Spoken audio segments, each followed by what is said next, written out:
Assalamualaikum warahmatullahi wabarakatuh. Selamat pagi, siang, sore, dan malam. Kita kembali lagi untuk belajar bahasa pemrograman C++. Nah, kali ini sebelum saya melanjutkan untuk materi yang berikutnya, atau kita akan mempelajari hal yang merupakan penerapan dari algoritma di C++, yaitu singling list, kita akan belajar terlebih dahulu apa itu pointer. Nah, di pointer ini sangat penting kaitannya tentang memori. Jadi kita langsung lanjut aja ya. Oke, yang pertama kita langsung aja buat projectnya dulu ya. Sebetulnya karena saya sudah membuat project mengenai pointer, jadi nanti jangan heran ya, namanya itu nggak langsung pointer tapi langsung menggunakan nama pointer 2 seperti ini ya. Oke, sudah jadi. Nah, pada dasarnya pointer itu ya, dia tuh mengarahkan ke sesuatu hal gitu. Kita tuh mengenal pointer itu dengan dekat dengan yang namanya itu memori. Jadi gini, sebetulnya kalau data itu disimpan ya, entah di hard disk kalian atau di SSD kalian atau di komputer kalian gitu ya, itu dia tuh ibaratnya data itu selalu menempatkan memori gitu. Ini saya coba buka PowerPoint ya, biar kalian bisa tahu gambarnya. Sebetulnya kalian kalau misalkan naruh di local disk C, local disk D gitu ya, itu sebetulnya menempati sebuah memori. Memori itu apa? Memori itu adalah sebuah tempat gitu loh, dimana hard disk kalian itu disimpan gitu. Hard disk itu kan kotak ya, atau mungkin kalau misalkan CD itu kan, hard disk yang pakai CD masih belum SSD pokoknya ya, itu dia tuh kayak ibaratnya tuh kayak titik-titik gitu loh. Nah ini ya, kalian bisa bayangin sebuah hard disk gitu ya. Sini kita singkat aja, sebetulnya emang pointer ini singkat sih, cuman kalau kalian nggak paham nanti malah kesulitan. Nah ini tuh ibaratnya kayak hard disk gitu loh. Nah kalau kalian tuh membuat sebuah penyimpanan file ya, itu dia tuh ibaratnya gini. Ini warnanya saya ganti aja. Nih ya, dia tuh ibaratnya gini,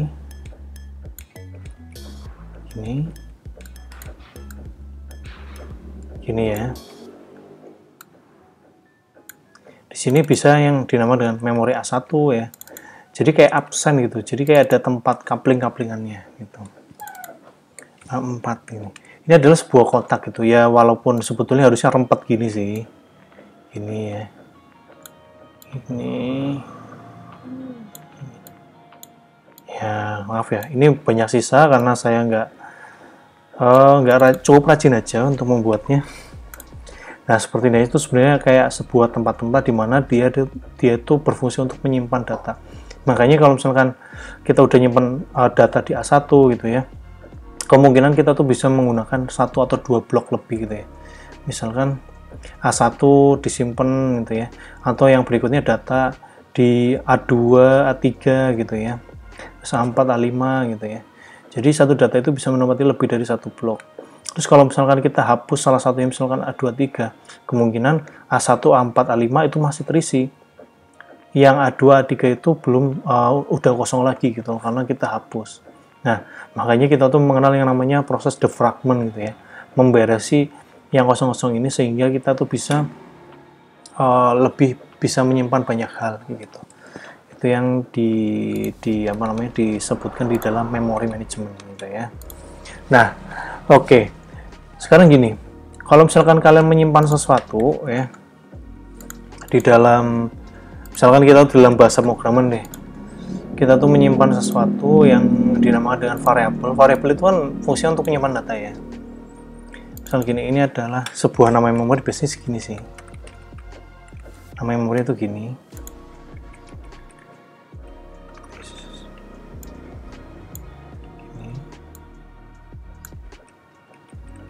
Mungkin nama memori gini ya, ini biasanya nggak sama sih.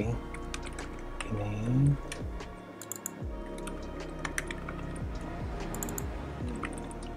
Misalkan gini ya nama memorinya. Saya random aja.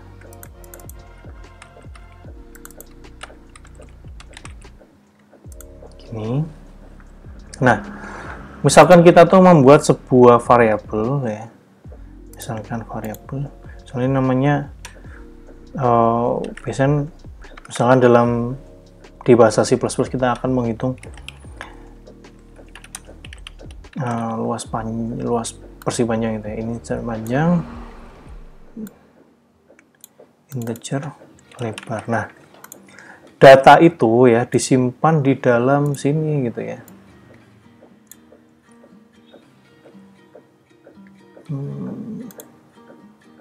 Di dalam sini gitu ya.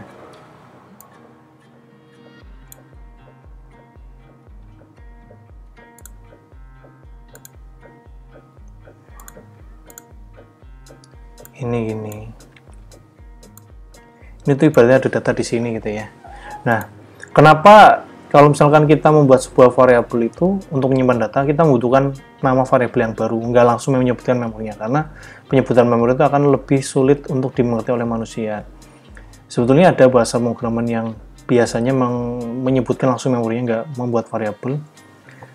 Kalau nggak salah itu assembly gitu ya. Mungkin bisa koreksi saya kalau misalnya saya keliru. Jadi dia itu langsung ke memorinya. Tapi kalau misalnya di sini, kenapa kita membutuhkan nama variabel untuk misalkan ya kita tuh pengen tahu berapa panjang yang sudah diinputkan. Ya kita otomatis akan langsung masuk ke panjang ini berapa berapa data atau apa data yang tersimpan di variabel panjang. Sehingga kita bisa langsung menyebutkan data dalam memori ini. Gitu. Nah, itu ya sekali lagi kenapa kita butuh nama variabel, karena kita pada dasarnya membutuhkan nama panggilan yang sesuai. Ibaratnya gini, kalau misalkan kalian tuh SD gitu ya, balik lagi ke zaman SD, kalau misalkan kalian itu pengen tahu gitu ya, misalkan kalian tuh punya teman namanya Andi. Andi, kamu tempat tinggalnya di mana? Tempat tinggal saya adalah bersama misalkan Pak Eko gitu ya. Nah, artinya apa? Pak Eko ini ibaratnya kayak sebuah variabel gitu loh. Tapi kalau misalnya kita mau main ke rumah Andi itu kan berarti artinya kita tuh harus ngomong gitu loh, bahwa Pak Eko tempatnya di mana gitu. Nah, Pak Eko itu adalah sebuah variabel, tapi kita tidak tahu pasti gitu loh, nama alamatnya di mana. Bisa jadi Pak Eko ini ada di tempat memori yang ini atau yang lainnya gitu. Terus kita mau nanya, di tempatnya Pak Eko itu ada siapa aja gitu. Saya ada Andi, saya, ada adik saya, dan kakak saya gitu misalkan. Nah, itu kita baru bisa dalam bahasa pemrograman yang seperti biasa yang sudah kita pelajari sebelumnya, kita hanya bisa mengetahui isi dari variabel panjang ya, atau isi dari rumah Pak Eko, tapi kita tidak tahu alamatnya di mana kalau misalnya kita mau main. Nah, kalau misalnya kita mau main, kita harus tanya alamatnya ke si Andi itu. Andi, lah alamat rumahnya Pak Eko di mana? Di AS213S. Nah, kita tuh baru tahu alamatnya dengan jelas. Tapi apakah kita bisa mengetahui data yang ada di dalamnya dari mengucapkan alamatnya saja? Itu juga bisa. Misalkan kita tanya, Andi, isi dari rumah AS213S itu apa sih? Oh, ada saya, bapak saya, ada adik saya, dan kakak saya. Gitu. Jadi, untuk mengetahui data di dalam sebuah memori itu, kita bisa menggunakan nama variabel atau langsung menggunakan alamat memorinya. Seperti itu. Ya, misalkan kalian mungkin belum paham, silahkan diulang-ulang ya video ini gitu ya. Intinya, ini kita akan belajar tentang pointer. Bagaimana caranya kita mengetahui alamatnya, dan bagaimana caranya kita mengetahui data di dalam alamat tersebut. Dan kita langsung lanjut ke dalam codingan lagi ya. Oke, nah, misalkan kita punya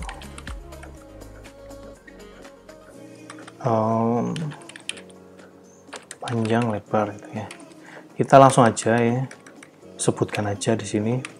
Nah, kita tahu ya ada sebuah variabel yang namanya panjang gitu ya. Kalau misalkan kita tampilkan seperti biasa,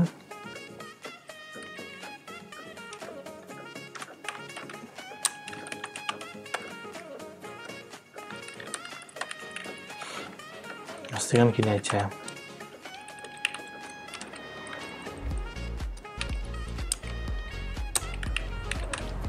Ya, ini ya,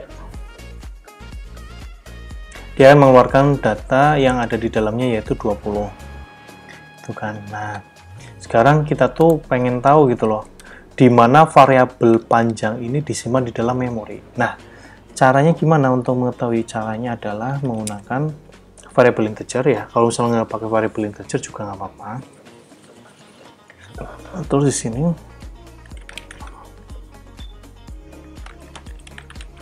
caranya gini.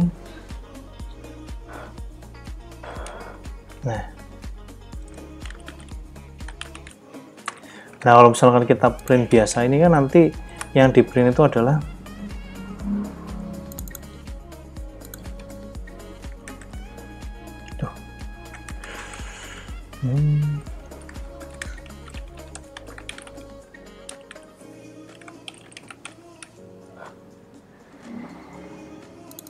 Nah, ini otomatis kalau misalnya kita print itu kan masih datanya itu adalah 20. Ya, karena kita nggak memodifikasi apa-apa ya. Jadi kayak transfer data ke dalam variable yang lainnya. Ya, jadi nggak ada bedanya. Nah, untuk mendapatkannya itu caranya adalah dengan yang pertama kita itu membutuhkan yang dinamakan dengan nah ini kita kasih tanda dan. Nah, kita print, kalian akan melihat ya, yang di print itu bukan 20 lagi ya, harusnya kan 20 nih, sama-sama 20. Nah, jadinya OX22FE48 gitu ya. Ini adalah alamat pointer dari variabel panjang gitu loh. Nah, untuk mengetahui memori itu dengan seperti ini caranya gitu ya. Jadi menambahkan simbol dan ya, atau ampersand ya di sini di depannya. Nah, kalau misalnya kita pengen nih memorinya itu tersimpan di dalam sebuah variabel ya, kita tambahkan ini kayak gini. Nah, cuman harusnya kan gini bisa ya, dan panjang masukkan ke dalam variabel alamat panjang ya. Kita coba print dulu. Harusnya tadi aduh, sorry agak oke. Gini biar kalian bisa tahu perbedaannya kalau menggunakan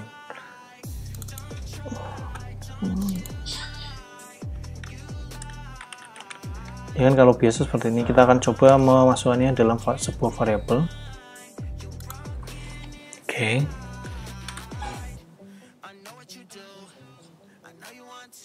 Nah, akan error ya, karena apa? Sebetulnya ada aturan khusus di dalam C++, kita nggak boleh langsung memasukkan seperti ini gitu loh. Kita membutuhkan yang namanya tanda bintang di sini di depannya. Oke, gini. Ini ada sintaks khusus sih, yang entah bintang di depan, entah bintang di belakang gitu ya. Jadi kita untuk mempermudah pengingatan aja, kita langsung aja meletakkan bintangnya di depan untuk mendapatkan alamat dari panjang. Jadi nggak bisa kalian tuh langsung nulis dan ya tanpa menggunakan bintang di depannya gitu ya, nanti akan error gitu. Dan ini kita bisa mengetahui isi dari bukan isi ya, tapi alamat dari variabel panjang. Nah, terus pertanyaannya adalah gimana caranya kita tuh mengetahui ya, misalkan tadi saya udah kasih contoh gimana caranya kalau misalnya kita mau menyebutkan, misalnya ini pertanyaannya kalau di line ke-12, apa isi dari variabel panjang. Kalau ini yang line 13 adalah apa alamat dari variabel panjang.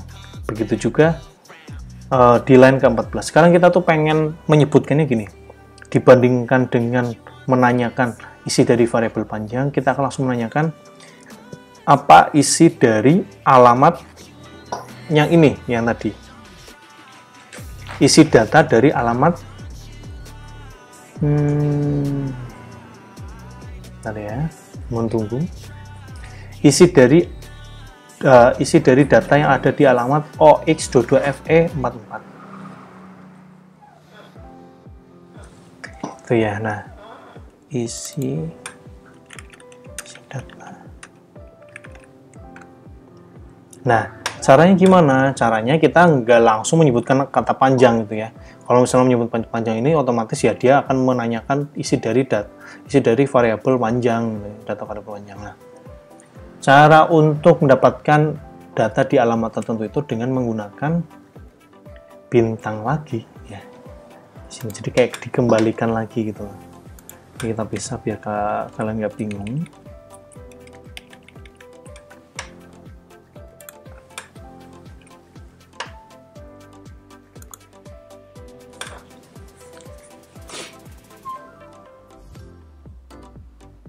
Nah, lihat ya. Padahal di dalam variabel alamat panjang ini dia itu tidak berisi data 20, tetapi dia itu berisi alamat dari variabel panjang.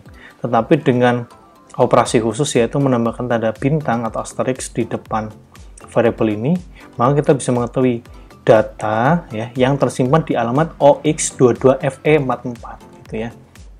Oke.